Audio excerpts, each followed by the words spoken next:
back to another video in the True Harmonic Trading Educational Series. Today we're looking at ORDI on Binance, and we're looking at the bearish anti-crab formation, a personal favourite of mine.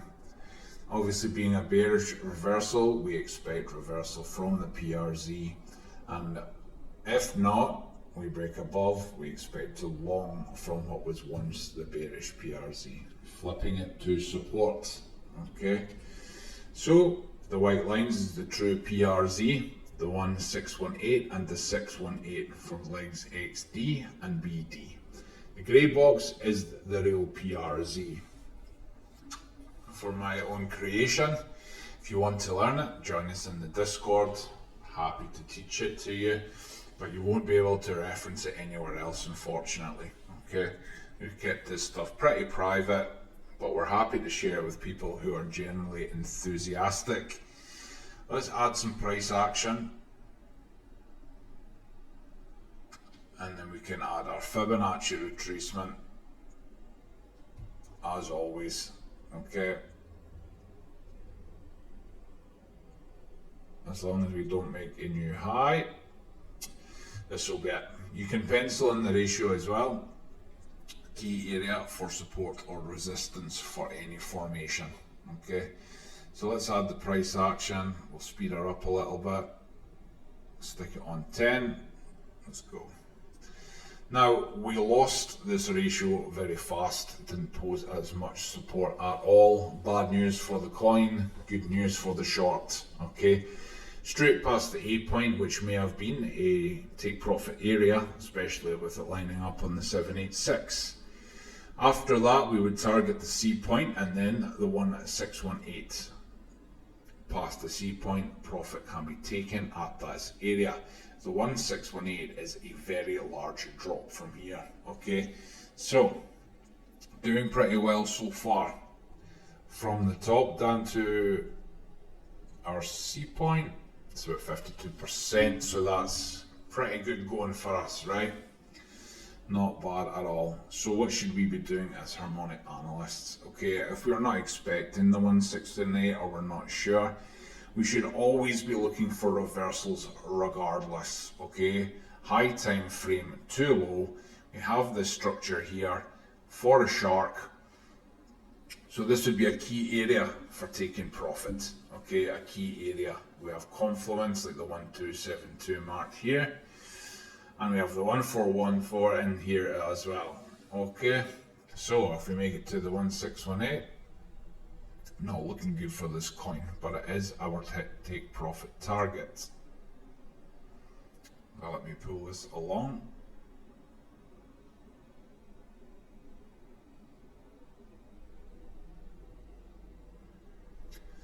Now you can see price action has developed here, and as price action develops, again, as a good harmonics trader, you should be looking for fresh local patterns, which we have here.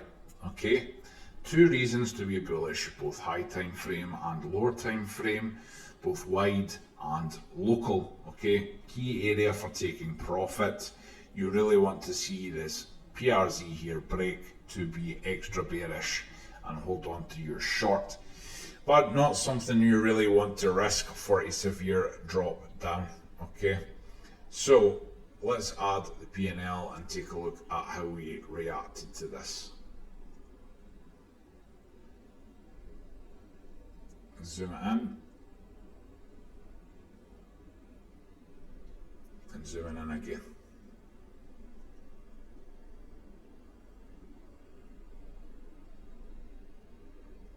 Let's get this cleaner. Okay, so we have entry price 62. Why is it 62? Okay, we can see here the entry should have been 63 to 66.5. Okay, so we have not done that. Ours is lower. Well, that's not actually the case. Okay, so we averaged in here. We had 1, 2, 3 buys. So once we get our 3 buys, or our 3 sells, I should say, we have pushed down. Okay, now we are looking at we are looking at this Fibonacci here. We already know we're bearish, and then we pushed down and got a bearish retest on the 236. Okay, so this trade was added to. We are building short, not with a large amount of capital, but enough to bring the average down a few percent here. Okay, marginally below the PRZ, which is always a risk. Okay, because if you push back up, and you could get stopped out within this PRZ, so you would have to add more DCAs to make sure you're not liquidated. Okay, because you could be liquidated here, but this is the bearish PRZ, so until this is broken, we are still bearish. Okay, adding to your trade brings up your average. Okay, and that can be, like I said, that can be dangerous. Sometimes you're better just leaving them well alone. You know, it can be better trading etiquette. And from this line down to our entry around 62 is about 2.5%, a little bit more. Yeah, we'll call it 2.5% extra. You know, that's with 3 DCAs, which now makes it quite a large area we've entered into. So 2.5% might not sound like much, but in trading it is. Okay, we have entered there. Where is the fair price? 27.7. Okay, let's go down, mark it off. 27.7, around here. Why did we sell here? Well, we didn't sell in here because we were expecting that this would hopefully break. Okay, it didn't break.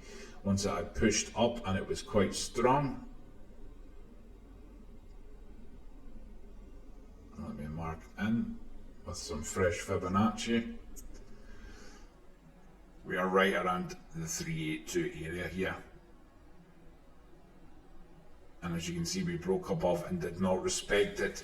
So I assumed that we were going to push much higher, so taking profit on the short was wise. Okay, at least at the time, as far as I was concerned. With having high time frame bullish, local bullish, and breaking above key Fibonacci areas, I was assuming that we were pushing higher. Okay, we were struggling a little bit in this one area, of course. It's a little bit higher in this one area, of course. So that is not a strong sign, of course, but you can see pushing higher and higher. So taking profit was a pretty good idea. As you can see here, you would have got profit from your long here and here. Keep it going with the price action.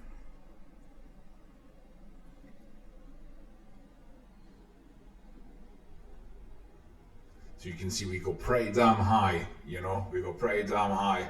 We were short from here and we were pushing all the way back to here. We got back to 53, which how far from 62? About 16%, about 16%, but given that we already pushed 148, 16% is not that much. So at this point, yes, I'm still pretty sure I had made the right choice at closing out a lot of my profit here. We have fully retraced, obviously. We did not see that one coming at the time. Continue with the price action. Testing the PRZ again, lower, lower, and fail. So had we just held our short even longer through all of this painful retracement, actually we would have been better off. We can never know that at the time, and profit is profit, but I just want to show you the things that I have done and the mistakes, if you want to call it mistakes, or things I could have done differently. It's quite situational. There we go, it's had the 1618 after all. You know, this is how we go. This is why we look at the 1618. Not always, but we're always looking there. You can see bouncing and ranging. Let's skip the price action a bit.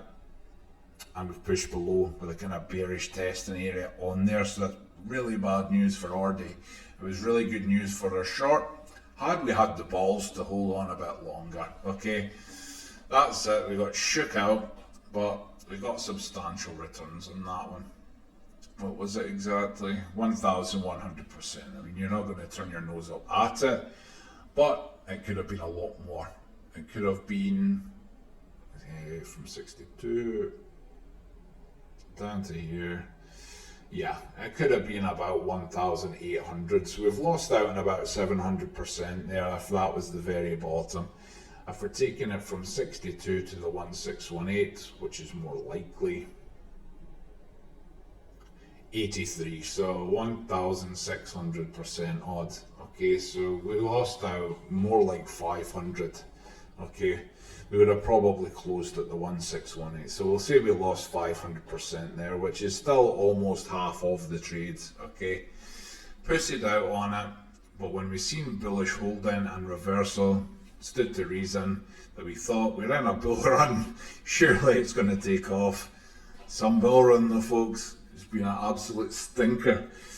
But that's been our trading, our bearish anti-crab for ORDI. Thank you for watching.